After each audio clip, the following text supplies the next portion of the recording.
The blood on my grandfather's hands wasn't his own. I realized this 3 days after his funeral, standing in his attic with dust motes dancing around me like guilty secrets. The crimson stains on the old photograph had dried decades ago, but they seemed fresh under the harsh light of my phone's flashlight. My heart hammered against my ribs as I stared at the image of a woman I'd never seen before, her face frozen in terror, her mouth open in what must have been a scream that echoed across decades. Grandfather Thomas had died suddenly on a Tuesday morning, a massive heart attack while tending his prized roses in the backyard garden that had been his sanctuary for as long as I could remember. The man who had taught me to fish in the creek behind his house, who had read me bedtime stories about brave princesses and magical kingdoms, who had always smelled of Old Spice aftershave and peppermints from the crystal bowl on his kitchen counter, was gone, just like that. One moment he was pruning his beloved American beauties, the next he was lying face down in the rich black soil, his weathered hands still clutching his garden shears. The funeral had been everything he would have wanted: quiet, dignified, filled with neighbors and fellow veterans who spoke of his kindness and generosity. He'd been a pillar of our small Montana community for 73 years. The man who fixed bicycles for free, who shoveled elderly neighbors' sidewalks every winter without being asked, who donated anonymously to every church fundraiser and school program. Standing at his graveside, listening to Pastor Morrison speak about Thomas Mitchell's legacy of love and service, I had felt nothing but pride and grief for the grandfather who had been my anchor through every storm of my life. My parents, David and Sarah, had asked me to help clean out his house before putting it on the market. "Just pack everything," Mom had said, her voice strained with exhaustion and sorrow. "We'll sort through it all later when we're ready." They seemed eager to close this chapter quickly, to move past the overwhelming task of dismantling a lifetime of memories. Dad had been particularly anxious about the attic, insisting that there was probably nothing up there but Christmas decorations and old furniture that should go straight to Goodwill. But I couldn't just pack this. The photograph had fallen from a locked wooden box I discovered wedged behind a stack of artificial Christmas trees that hadn't been used in years. The hiding spot was deliberately pushed far back into the eaves where casual visitors would never think to look. The box itself was unremarkable at first glance: dark mahogany with brass corners, about the size of a jewelry case, but it was sealed with an old-fashioned lock that looked like it hadn't been opened in decades. The brass had tarnished green in places, and the keyhole was partially obscured by what looked like candle wax, as if someone had tried to seal it permanently. I spent the last 2 hours trying to pry it open with various tools from Grandfather's meticulously organized workbench in the basement. His tools were arranged exactly as they had been for my entire life: screwdrivers lined up by size, wrenches hanging in perfect order, everything labeled in his careful block printing. Using his hammer felt like a violation, but my curiosity had grown with each failed attempt to open the mysterious box. Finally, I'd used the hammer and his smallest chisel to break the lock, expecting to find old coins or pocket watches, or perhaps love letters from my grandmother, typical grandfather treasures that families discover after funerals. Instead, I found this photograph and several others beneath it, each more disturbing than the last. Documents with official seals I didn't recognize, written in languages that seemed vaguely familiar but wrong somehow. Letters written in my grandfather's familiar handwriting, addressed to someone named Margaret, but these weren't the gentle, loving words I'd seen in his letters to my grandmother. These were different, possessive, threatening, dark, and at the bottom, wrapped in yellow tissue paper like a precious artifact, something that made my blood run cold and my entire world tilt sideways. A child's bracelet with the name Lucy engraved on it in delicate script, the same bracelet I wore every day, the one my parents claimed had been a gift from them when I was born, the one I'd never taken off since I was old enough to understand its sentimental value.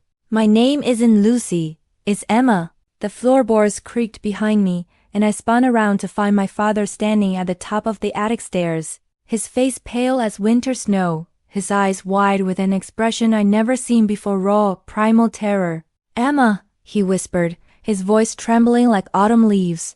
"Put that box down, please, right now." Dad's hands shook as he reached for the box. But I pulled it against my chest like a shield, feeling the sharp corners dig into my ribs through my sweater. What is this, Dad? Why do I have a bracelet with someone else's name on it? Why does grandfather have photographs of terrified women hidden in his attic like some kind of sick trophy collection? His eyes darted frantically between my face and the scattered photographs on the dusty floor, and I watched his familiar features crumble like a sandcastle meeting an unexpected wave. The man who had taught me to drive, who had walked me down the aisle at my college graduation, who had been my steady constant through every crisis, suddenly looked like a stranger wearing my father's face. Emma, sweetheart, there are things, complicated things that you don't need to, that you couldn't possibly understand. Don't. Voice came out sharper than I intended, echoing in the cramped attic space. Don't treat me like a child. I'm 26 years old. I have a master's degree in journalism, and I deserve to know why my dead grandfather had pictures of terrified women hidden in a locked box like some kind of serial killer's memento collection. The words hung in the air between us, and I watched Dad flinch as if I'd physically struck him. He sat heavily on an old trunk that had been my grandmother's, suddenly looking far older than his 58 years. His salt and pepper hair, usually perfectly combed, was disheveled from running his hands through it, and his normally bright blue eyes were rimmed with red. Your mother and I, we've been trying to protect you for so long. Your grandfather made us promise, made us swear on your life that we would never. Promise what? I knelt beside the photographs, studying them more carefully under the harsh attic light. There were 7 women in total, all young, all beautiful in that fresh-faced way that speaks of dreams and possibilities, all wearing expressions of absolute, soul-crushing terror. In the background of each photo, I could make out the same details, rough wooden paneling, a window with distinctive blue gingham curtains, what looked like restraints hanging from exposed ceiling beams. Dad, where were these taken? When? Who are these women? But when I looked up from the photographs, he was gone. I heard his footsteps rushing down the attic stairs, stumbling slightly on the narrow steps in his haste to escape. Then the slam of the front door, followed by the rev of his truck engine, through the small attic window. I watched him drive away with the desperate speed of a man fleeing a crime scene, leaving me alone with the box and his terrible secrets.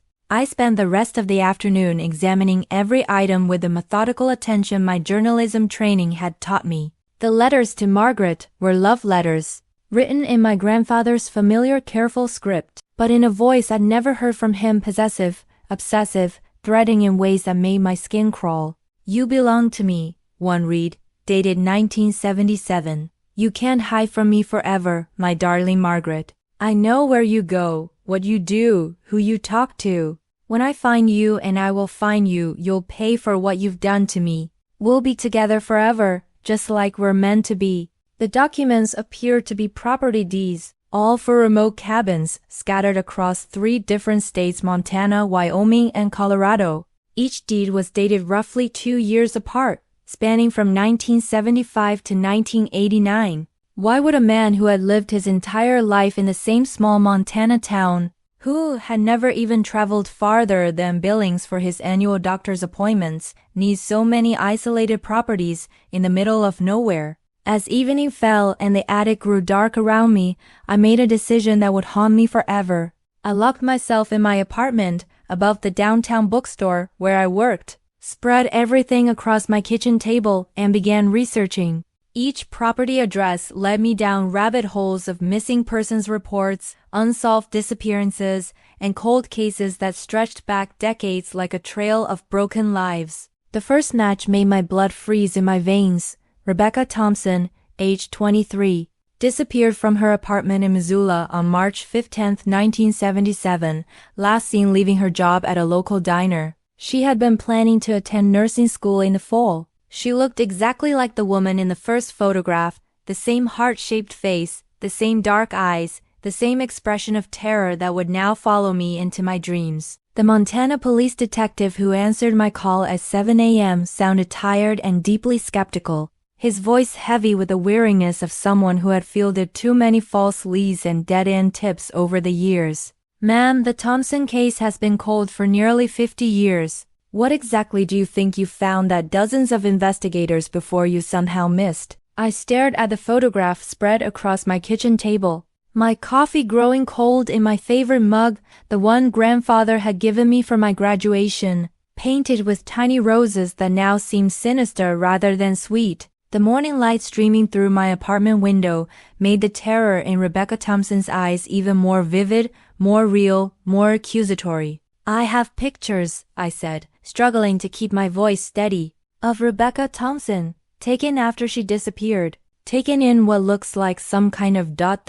prison. The silence on the other end stretched so long I thought the call had dropped. I could hear papers shuffling, the distant sound of voices, the hum of fluorescent lights in what I imagined was a cramped police station office. Finally, Detective Morris spoke, his voice suddenly sharp and focused with the intensity of a bloodhound catching a scent. Ma'am, I'm going to need you to stop talking right now and listen very carefully. Do not touch anything else. Do not show these photographs to anyone. Do not discuss this case with family, friends, or anyone else until we've had a chance to examine your evidence. I want you to come in today, this morning. How soon can you be in Billings? But I couldn't stop. The journalist in me, the part that had won awards in college for investigative reporting, was already 3 steps ahead. While waiting for my afternoon flight to Montana, I dove deeper into the other cases, cross-referencing the property deeds with missing persons reports from those years. The pattern was becoming horrifyingly clear,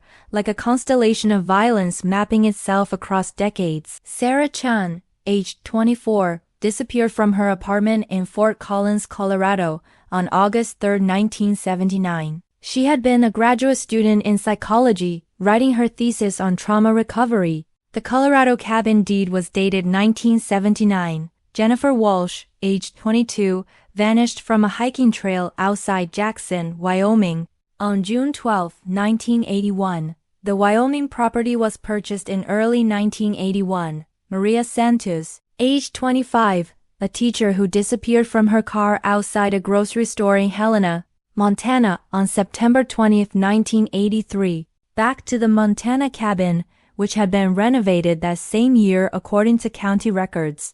My grandfather hadn't just known these women, he had systematically hunted them, purchasing isolated properties in advance, planning their captivity with the methodical patience of a predator who had perfected his technique over years of practice. The bracelet felt like ice against my wrist as I sat in the airplane, the box now securely locked in a safety deposit box per Detective Morris's strict instructions. I kept thinking about all the times grandfather had bounced me on his knee in his favorite recliner, all the bedtime stories he'd told me about brave princesses who defeated monsters and lived happily ever after. Had he been the monster all along? Had he been thinking about Rebecca and the others while he smiled at me with grandfatherly love? Mom called as my plane touched down in Billings, her voice tight with panic and something that sounded like desperation. Emma honey, where are you? Your father said you found some old things of Grandpa's, some photographs or something, and we really need to talk before you do anything rash. There are things you don't understand, family things that... I'm in Montana. Mom, I said, watching the familiar landscape scroll past the airplane window, mountains and sky that had seemed so innocent just days before. I'm talking to the police about the women grandfather killed. The sharp intake of breath on the other end told me everything I needed to know. It was the sound of a secret finally being exposed to daylight, of carefully constructed lies beginning to crumble. She'd known. They'd both known. Emma, please, she whispered, and I could hear tears in her voice, the sound of a woman watching her world fall apart. Please come home right now. There's so much you don't understand. So much we need to explain before you do something that will destroy our family forever. Our family was destroyed the day you decided to keep this secret, I said, and hung up. Detective Morris was younger than I'd expected, with graying temples and intelligent brown eyes that had seen too much human cruelty but still held compassion. He studied the photographs with the careful attention of someone who'd been waiting 47 years for this moment. These are definitely Rebecca, he said finally, his voice thick with emotion. But here's what I don't understand. According to our timeline, she disappeared 3 weeks before you were born. How does a baby end up with her bracelet? Detective Morris spread the photographs across the conference table, like a dealer arranging cards for the world's most sinister poker game. Under the harsh fluorescent lights of the Billings Police Department, the terror in those women's eyes seemed even more vivid, more real, more devastating. I couldn't look away from Rebecca Thompson's face. There was something hauntingly familiar about her features that I couldn't place. Something that made my chest tight with recognition I didn't understand. We've been working with the FBI's Behavioral Analysis Unit to match these photos to our cold cases, Morris said. His voice professionally controlled but gentle in the way of someone who had delivered terrible news to families before. 5 confirmed matches so far, spanning nearly a decade. Rebecca Thompson, disappeared March 1977. Sarah Chun, August 1979. Jennifer Walsh, June 1981. Maria Santos, September 1983. And Lisa Crawford, April 1985. All young women, all intelligent and ambitious, all found now only because of what you've brought us. I traced my finger along the edge of Rebecca's photograph, noting details I'd missed in my initial shock, the careful way her dark hair had been arranged, as if someone had combed it before taking the picture. The background showed more than I'd initially noticed. Books on a shelf, what looked like a small kitchen area, personal items that suggested this wasn't just a prison, but a twisted approximation of domesticity. What about the other 2 women? The ones you can't identify yet? Morris consulted his notes, flipping through pages of careful documentation. Still working on those. But Emma... He paused, studying my face with an intensity that made me uncomfortable, as if he were trying to solve a puzzle by examining my features. I have to ask something, and I need you to think carefully before you answer. Have you ever taken a DNA test? For ancestry, medical reasons, paternity verification, anything like that? No, why would I? The question died in my throat as understanding crashed over me like a cold wave. The familiar features I noticed in Rebecca's face, the way Morris was looking at me, the timing of my birth so close to her disappearance. You think I'm related to one of them? Morris pulled out a manila folder and extracted what looked like a genealogy chart covered in official stamps and laboratory seals. We ran preliminary DNA analysis on hair samples from Rebecca's old apartment. Her roommate, Jennifer Patterson, kept some of her belongings all these years, hoping she'd come back. Amazing woman, Jennifer. She's been pushing us to keep the case active for decades, calling every year on the anniversary, organizing search parties long after everyone else gave up hope. He slid the chart across the table toward me, pointing to specific lines and numbers that looked like a foreign language. The resemblance between you 2 isn't coincidental. Emma, according to our forensic geneticist at the state lab, there's a 99.7% probability that Rebecca Thompson was your biological mother. The room seemed to tilt sideways, and I gripped the edge of the table, fighting waves of nausea that rose from somewhere deep in my core. The fluorescent lights suddenly seemed too bright, the air too thin. That's impossible. My parents are David and Sarah Mitchell. I have their baby pictures, their hospital records. Do you? Morris asked quietly, his voice infinitely patient and kind. Or do you have documents they told you were yours? Have you ever actually seen your original birth certificate? Your hospital bracelet from when you were born?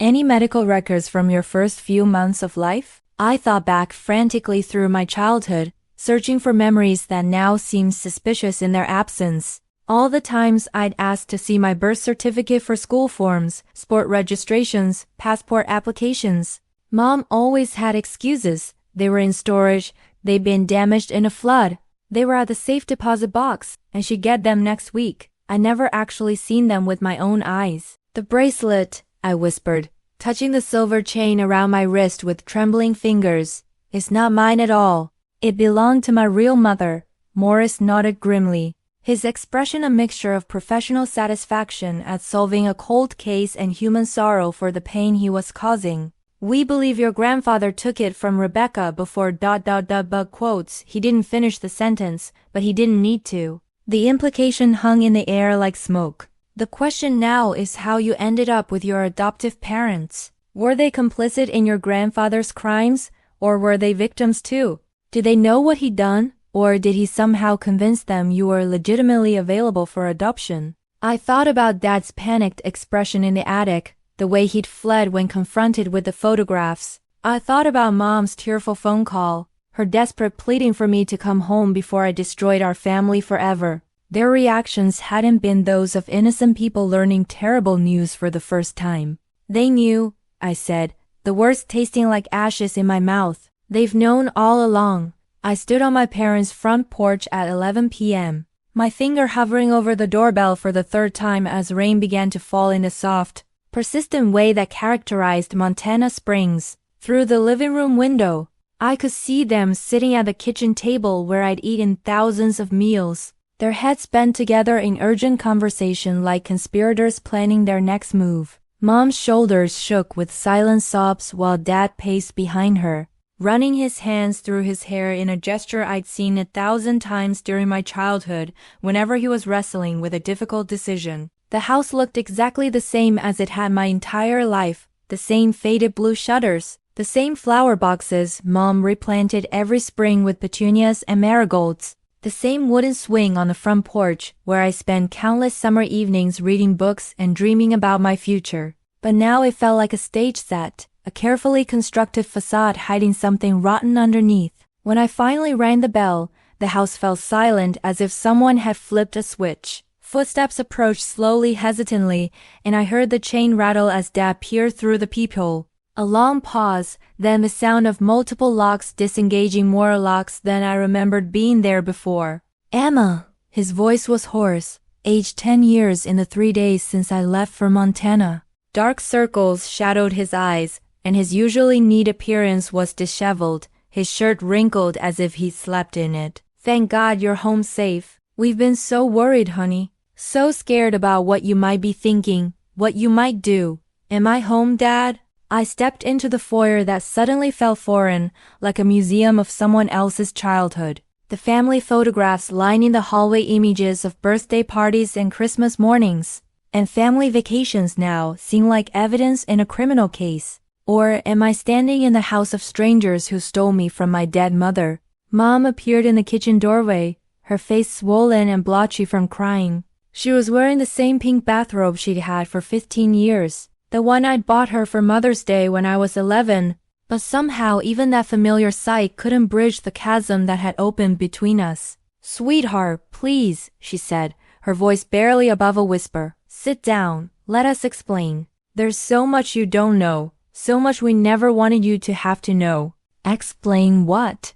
I pulled out my phone and showed them the official police report Detective Morris had emailed me, watching their faces crumble as they read the preliminary findings. How you've been lying to me for 26 years. How you let me believe my grandfather was a sweet old man when he was actually a serial killer. How you watched me wear my murdered mother's bracelet every day and never said a word. Dad closed his eyes as if my words were physical blows, his face gray with exhaustion and something that looked like relief, the relief of finally being caught after decades of living with a terrible secret. Emma, you have to understand we never knew about the other women. We swear to you on everything we hold sacred, we never knew your grandfather was ... what he was, what he'd done. But you knew about Rebecca. I pulled out the photograph Detective Morris had sent me. Rebecca Thompson's driver's license photo next to my own recent headshot from my job at the newspaper. The resemblance was undeniable, striking in a way that should have raised questions years ago. You knew I wasn't your biological daughter. Mom collapsed into her favorite armchair, the one where she'd read me countless bedtime stories, where she'd held me through nightmares and stomach bugs and heartbreaks. Now she looked small and fragile, like a woman watching her entire world crumble around her. We couldn't have children, she whispered, staring at her hands folded in her lap. We tried for 8 years. Doctors, treatments, specialists, everything we could afford. Your father took a second job to pay for the fertility treatments. I tracked my temperature, took hormones that made me sick, endured procedures that were humiliating and painful. Every month that passed without pregnancy felt like another small death. So, when grandfather offered you a solution ... the pieces were falling into place with sickening clarity. He killed my mother and delivered me to you like a Christmas present. No, Dad's voice cracked with emotion, his hands shaking as he reached toward me. Emma, no. It wasn't like that. When your grandfather brought you to us, you were just 3 days old. He said your mother was a troubled teenager who died in childbirth, that she'd been living on the streets, using drugs. He had the birth certificate, the hospital records, social worker documentation. Everything looked completely legitimate. We thought, God help us, we thought we were saving you from the foster system. I laughed bitterly, the sound harsh in the quiet house. And you never questioned why a newborn just appeared in your lives? You never wondered why there were no relatives asking questions, no legal proceedings, no adoption agency involved? Mom's voice was barely audible. We wanted you so badly. After so many years of disappointment, of empty arms and empty nurseries, we chose to believe what we needed to believe. Emma, please. Mom reached for me with trembling hands that looked suddenly old and fragile. But I stepped back, putting the coffee table between us like a fortress wall. The distance felt both necessary and heartbreaking. This woman who had bandaged my scraped knees and taught me to braid my hair was now a stranger whose love was built on the bones of my murdered mother. Please don't let this destroy everything we've built together. You're our daughter. You've always been our daughter, from the moment we held you in our arms. I'm Rebecca Thompson's daughter, I said, and watched them both flinch as if I'd physically struck them. The name seemed to hang in the air like an accusation, heavy with the weight of 26 years of silence. Her name was Rebecca. She was 23 years old when your father murdered her. She had dreams, a life, people who loved her and had been searching for her for decades. And you erased all of that so you could play house with her stolen baby. Dad sank onto the couch, his face gray and haggard, in a way that made him look decades older than his 58 years. His hands shook as he rubbed his temples, and I could see the toll that keeping this secret had taken on him, the sleepless nights, the constant fear of discovery, the weight of complicity in something unspeakable. We know how this looks, Emma, he said, his voice hollow with exhaustion. God, we know. We've lived with the knowledge for 19 years, wondering when this day would come. Hoping it never would, but knowing in our hearts that secrets this big always surface eventually. But you have to believe us. We never suspected the truth about your grandfather until much later. By then, you were 4 or 5 years old. You called us mommy and daddy. You ran to us when you were scared, laughed at our jokes, fell asleep in our arms. You were happy, thriving, loved. How could we destroy your world for the sake of a truth that would have devastated you? When? I demanded, my voice rising with each word. When exactly did you find out? When did you discover that the man you trusted with your deepest desire for a child was actually a monster who'd murdered my mother to fulfill it? Mom and Dad exchanged a look that spoke of years of shared guilt and whispered conversations, of arguments in the middle of the night, and agreements made in desperation. It was the look of two people who had been drowning together for so long they'd forgotten what it felt like to breathe freely. Finally, Mom answered,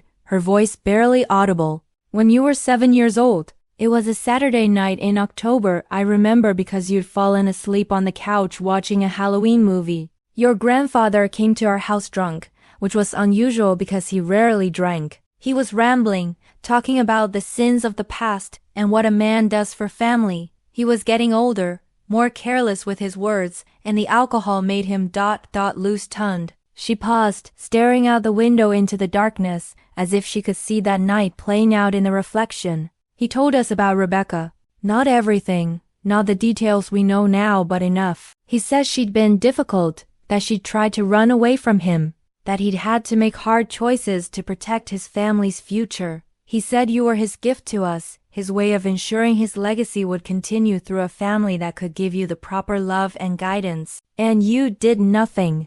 The betrayal cut deeper than I thought possible. A physical pain in my chest that made it hard to breathe. You knew my mother had been murdered, and you did nothing. What were we supposed to do? Dad's voice rose in desperation, his composure finally cracking completely. Turn ourselves in? Lose you forever? You were our child by then, Emma. 7 years of bedtime stories and scraped knees and first days of school. 7 years of loving you with every fiber of our being. We couldn't just give that up. Couldn't just hand you over to social services and watch you disappear into a system that might not love you the way we did. So, you made a deal with the devil instead. I pulled out my phone and showed them Detective Morris's contact information, watching their faces go white with terror. The FBI is reopening all the cold cases. They're going to find evidence, Dad. DNA, forensics, witnesses who remember seeing these women near grandfather's properties. They're going to trace every connection, follow every lead,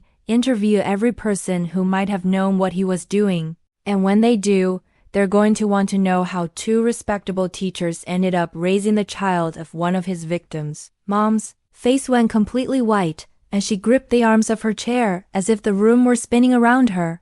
Emma, you can't wear your family. Think about what this will do to us, to your father's career, to our place in this community. Think about what it will do to you, having to live with the knowledge that your parents are in prison, that your entire life story is public record, that every time someone looks at you they'll think about murder and kidnapping, and think about what this did to Rebecca. I shouted, my composure finally shattered completely. The words echoed through the house like thunder, and I could see the neighbors' lights beginning to turn on in response to the commotion. Think about what this did to her family, who spent 26 years wondering what happened to their daughter. Think about her friends, her co-workers, the people who loved her and never got to say goodbye. Think about the other families still waiting for answers about their missing daughters. But if you stay quiet, Dad said urgently, desperation making his voice crack, if you just let this go, we can still be a family. We can still have the life we've built together.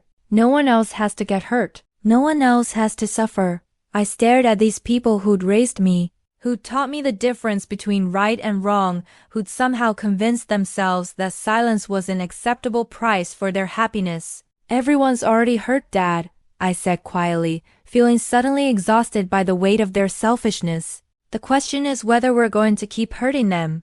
I met Detective Morris at a truck stop diner on the outskirts of Billings, sliding into a back booth where no one would recognize me or overhear our conversation. The past week had transformed him from a tired small-town cop managing cold cases into something focused and relentless, a man who finally had the chance to close cases that had haunted him for decades, to give answers to families who had never stopped hoping. The diner smelled of coffee and bacon grease, filled with truckers and shift workers who paid no attention to the manila folders and evidence bags. Morris spread carefully across our scarred formica table.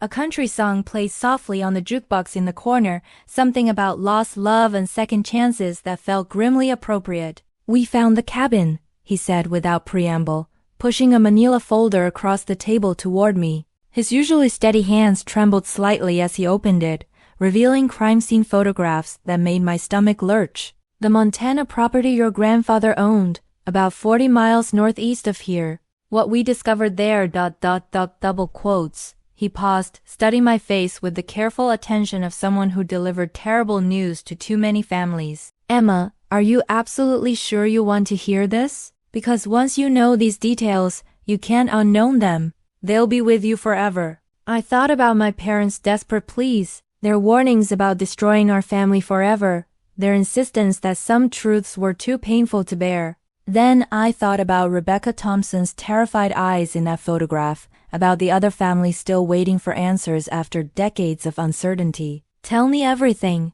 I said, surprised by how steady my own voice sounded. Morris nodded and opened the folder completely, revealing crime scene photos that looked like images from a nightmare. Underground bunker beneath the cabin, accessible through a hidden trapdoor in the kitchen floor. Concrete walls, professionally soundproofed.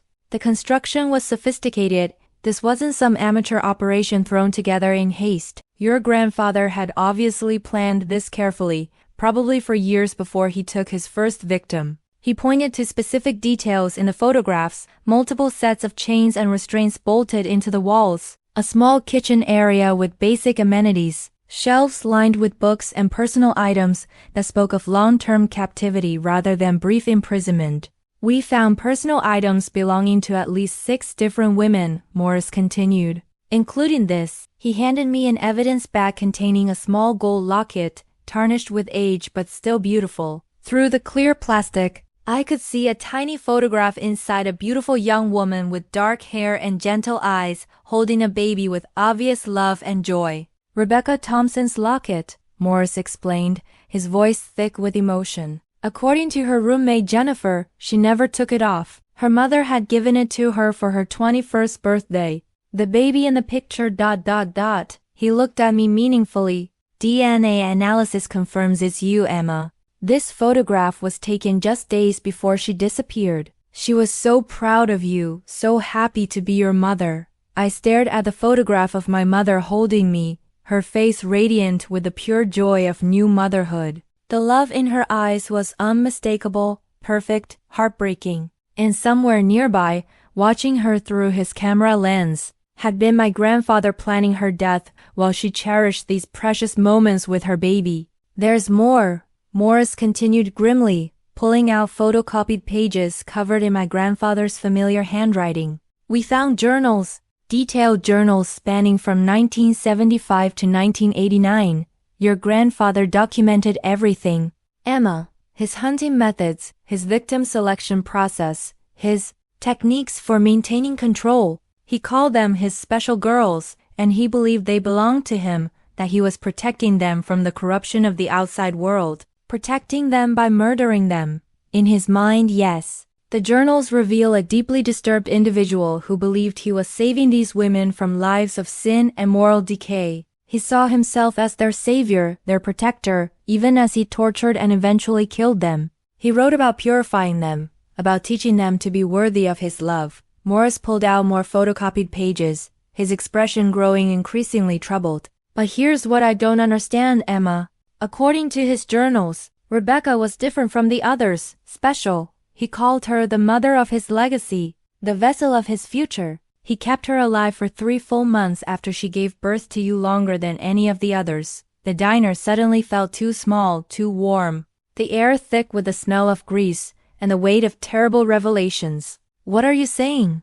Morris leans forward, his voice dropping to barely above a whisper. I'm saying your grandfather didn't just kill your mother and steal you, Emma. He made her live long enough to bond with you, to love you, to believe she might actually have a future with her baby. He documented every day of those 3 months, her joy when you smiled, her terror when he threatened to take you away, her desperate attempts to please him so he wouldn't hurt you. Then, when you were old enough to survive without nursing, he took you away from her and watched her break completely before he finally ended her life. I could feel my world tilting again. The carefully constructed reality I'd known for 26 years crumbling like a house of cards in a hurricane. He used me as a weapon against her.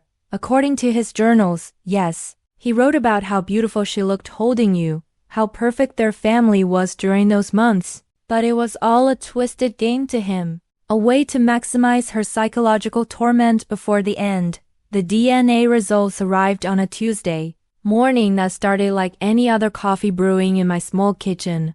Toast burning in the toaster I'd been meaning to replace for months. The newspaper lying unread on my doorstep because I could no longer bear to read about other people's tragedies when my own life had become a crime scene. Detective Morris had warned me the results were coming, but nothing could have prepared me for the truth contained in those clinical, scientific pages that would shatter everything I thought I knew about my identity.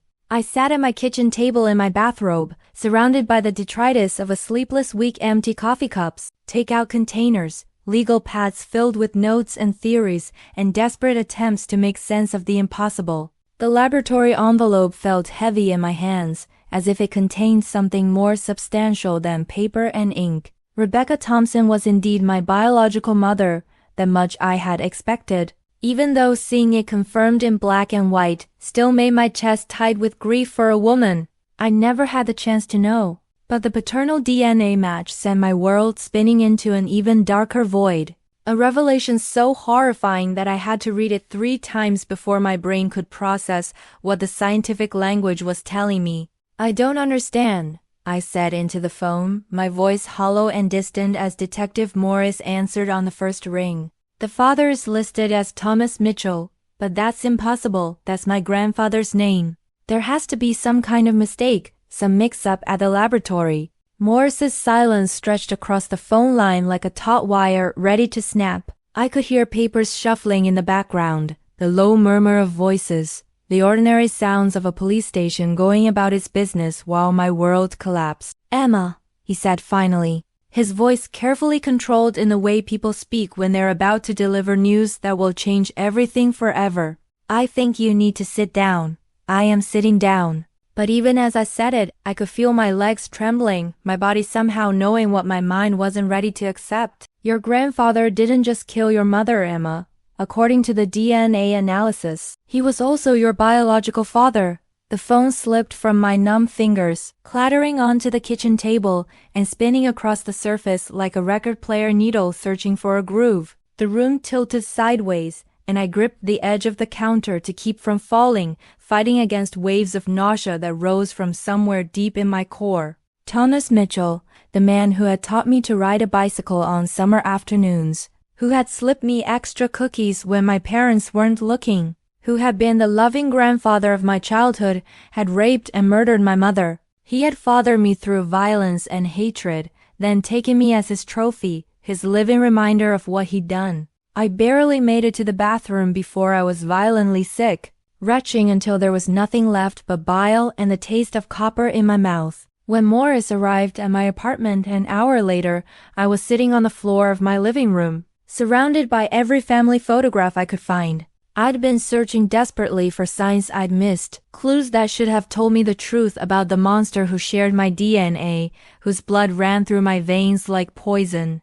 "The journals explain everything," Morris said gently, settling beside me on the floor with the careful movements of someone approaching a wounded animal. "Your grandfather had been stalking Rebecca for months before he took her. He became obsessed with her after seeing her at a diner in Missoula, where she worked weekend shifts to pay for nursing school. He convinced himself she was meant to be his, that fate had brought them together. And when she became pregnant, he saw it as divine confirmation of their connection," Morris finished, his voice heavy with disgust. "His twisted validation that they belonged together, that she was meant to bear his child. According to his writings, he planned to raise you as his own from the beginning. But when Rebecca gave birth, something changed in his sick mind. I picked up a photograph from my 5th birthday party, studying my grandfather's face as he helped me blow out candles shaped like a castle. Had he been thinking about Rebecca when he smiled at me?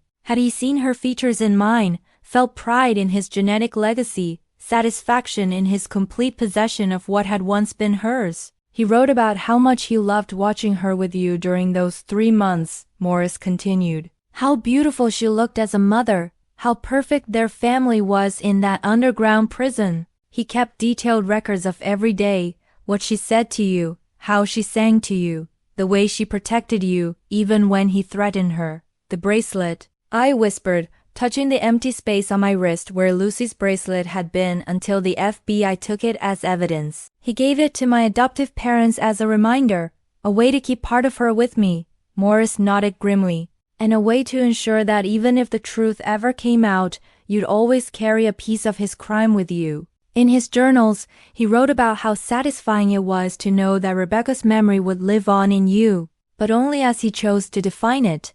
I found my parents exactly where I expected them, sitting at their kitchen table in the same chairs they occupied during every family crisis of my childhood. But this time there were no comforting words waiting, no reassurances that everything would work out if we just stuck together. This time, the truth sat between us like a living thing, ugly and undeniable, poisoning the air with its presence. The house that had been my sanctuary for 26 years now felt like a crime scene.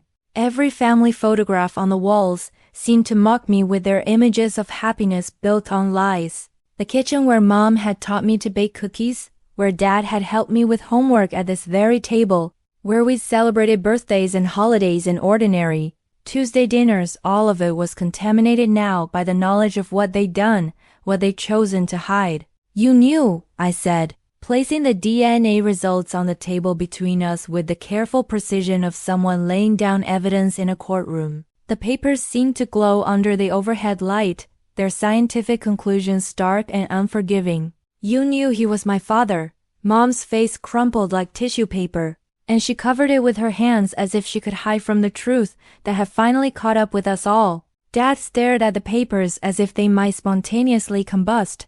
his face gray with the exhaustion of carrying a secret too heavy for any human conscience to bear. "Emma, please," Dad began, but his voice cracked on my name, and he had to stop and swallow hard before continuing. "Please let us explain.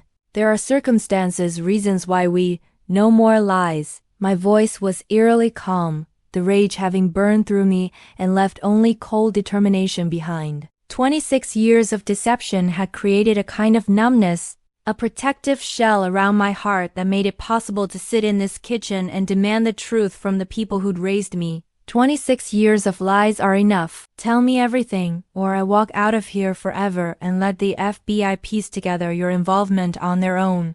Dad aged before my eyes, his shoulders sagging under the weight of decades of deception and complicity.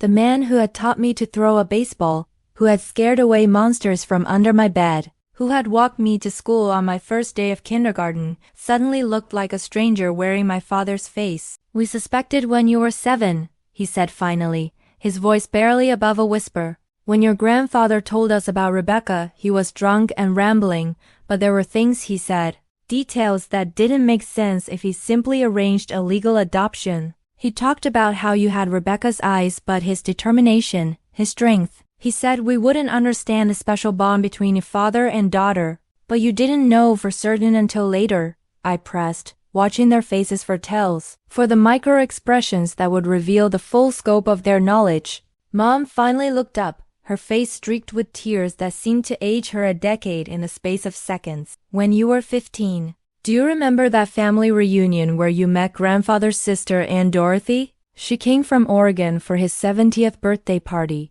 I remembered that day clearly, the awkward gathering in the church fellowship hall. Relatives I'd never met before making stilted conversation over potato salad and sheet cake. Aunt Dorothy had been a bitter old woman who'd stared at me with undisguised hostility the entire afternoon, making comments about family resemblances that I hadn't understood at the time. She pulled us aside after the party," Dad continued, his hands shaking as he ran them through his gray hair. "Said you looked exactly like Thomas had at that age, that the resemblance was uncanny and unsettling. She started asking pointed questions about your mother, about how Thomas had found you for us. She said she'd always suspected her brother was capable of terrible things, that there had been incidents when they were children animals that went missing, neighborhood girls who complained about him following them, so you confronted him."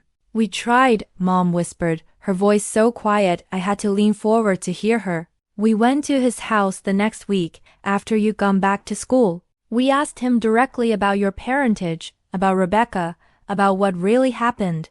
But he just smiled that patient smile he always had and said some secrets were better buried with the people who knew them." I thought about 15-year-old me, worried about algebra tests and whether Tommy Morrison would ask me to the homecoming dance, completely unaware that my entire existence was built on rape and murder and the kind of evil that most people only read about in newspapers. "The Journal's Detective Morris showed me mention visits," I said, pulling out photocopies of my grandfather's handwriting that I'd been carrying like evidence of my own damnation. "He wrote about watching me grow up, about how proud he was of his little legacy, about the special bond we shared. You let him be alone with me. Knowing what he was, what he'd done, you let him babysit me, take me fishing, read me bedtime stories." The silence that followed was deafening, broken only by the hum of the refrigerator and the distant sound of traffic outside. "He never hurt you," Dad said desperately, reaching across the table as if he could somehow bridge the chasm that had opened between us. "We made sure of that. We were always there, always watching, always making sure you were never alone with him for too long. You let a serial killer who raped and murdered my mother babysit me because you were afraid of losing your perfect family. We were protecting you." Mom cried, her voice rising with 26 years of suppressed guilt and terror. "If the truth had come out when you were 15, it would have destroyed you. You were happy, thriving in school, had friends and dreams and a future. How could we take all of that away from you?" "No," I said, standing up and looking down at these strangers who'd raised me, who taught me right from wrong while living the biggest lie imaginable. "You were protecting yourselves." 6 months later, I stood in the courthouse hallway watching my adoptive parents walk toward me with their lawyer, their footsteps echoing off the marble floors like the countdown to an execution. They moved like strangers now, their familiar gestures foreign and uncomfortable, aged by the weight of public exposure and legal consequences. The trial had been mercifully brief. Their cooperation with the FBI's expanded investigation had earned them reduced sentences, but they would still spend the next 3 years in federal prison for accessory after the fact to kidnapping and conspiracy to obstruct justice. The media attention had been relentless. "The grandfather killer," headlines screamed. "Montana family's dark secret exposed." My photograph, the same one Detective Morris had compared to Rebecca Thompson's driver's license, appeared on newspaper front pages and television screens across the country. The story had everything journalists craved: multiple murders, a decades-long cover-up, a granddaughter discovering her own horrific origins. I'd received interview requests from major networks, book deal offers, movie rights inquiries. All of them wanted to monetize my trauma, to turn my mother's murder into entertainment. I turned them all down. "Emma," Mom said softly as they approached, her voice barely audible in the cavernous hallway. She looked smaller somehow, diminished by orange jumpsuit and the knowledge that her carefully constructed life was ending. The woman who had bandaged my scraped knees and taught me to braid my hair was disappearing before my eyes, replaced by someone I no longer recognized. "We're so sorry. For everything. For the lies, for the cowardice, for choosing our own comfort over justice for those families." I studied their faces, searching for the people who had raised me, who had taught me to ride a bicycle and helped with homework and attended every school play and graduation ceremony. They were still there, underneath the guilt and regret and legal consequences, but they felt like echoes of themselves, ghosts of the parents I thought I knew. "I know you are," I said finally, surprised by how steady my voice sounded. "And I know you love me. I've never doubted that you love me. But loving someone doesn't excuse destroying other people's lives to keep them." Dad stepped forward, his hands shaking with the tremor that had developed since his arrest. The man who had taught me to throw a perfect spiral, who had scared away monsters from under my bed, who had been my hero for the first 26 years of my life, now looked fragile and broken. "Will you will you visit us?" he asked, and I could hear decades of parenting instinct in those 4 words, the same tone he'd used when dropping me off for my first day of college, trying to sound strong while his heart was breaking. I thought about all the families who had finally received answers about their missing daughters. Rebecca Thompson's parents had flown in from Oregon to thank me personally, bringing photographs of their daughter that showed a vibrant young woman full of life and dreams. Mrs. Thompson had held my hands and cried, telling me how much I looked like Rebecca, how proud my mother would be of my courage in seeking the truth. I thought about Sarah Chen's sister, who had organized a memorial service after her remains were finally found and identified. Jennifer Walsh's parents, who had never stopped hoping she would come home, who finally had closure after 44 years of wondering. Maria Santos's children, who had grown up without knowing what happened to their mother, who could finally grieve properly. I thought about the 7 other families whose daughters were still missing, whose cases were now being reinvestigated with new evidence and fresh hope. "I don't know," I said honestly, feeling the weight of every relationship in my life shifting and reshaping itself around this new reality. "I need time to figure out who I am now. Emma Mitchell was built on lies and murder. I need to discover who I really am, who I can become knowing the truth about where I came from."